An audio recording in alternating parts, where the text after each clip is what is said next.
Physics বইতে যে পরিমাণ অ্যাক্সিডেন্ট গুলা হয় ওগুলা সলভ করতে করতে মাথার চোখ খারাপ হয়ে যায়।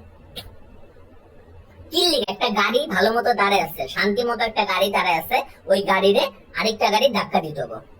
কিল্লিগা তুই ড্রাইভিং না শিখা তুই গাড়ি চালাইতে আসছো, হ্যাঁ তোর তো ড্রাইভিং স্কিল নাই, তুই গাড়ি চালাইতে আসছো, আরেকটা গাড়ির লগে লাগাই দিবি তুই, হ্যাঁ তার ক্যালকুলেশন আমার আমার করতে হবে, তার ড্রাইভার আমার ড্রাইভার না। তোর ত্বরণ কত মন্দন কত, আবার তাৎক্ষণিক বেগ, ওই তাৎক্ষণিক বেগ আমার হিসাব করতে হবে। কিল্লিগা তুই তুই গাড়ি চালাতে পারছ না, গাড়ি শিখ, তাহলে তো এই সমস্যাগুলো হয় না।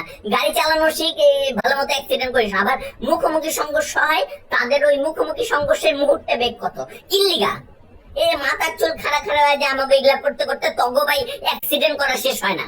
অ্যাক্সিডেন্ট করা শেষ কর দয়া করে, তাহলে আমাকে এগুলা করতে হবে না ভাই। ফিজিক্স পড়তেছি তবু অ্যাক্সিডেন্ট সলভ করতেছি, যা।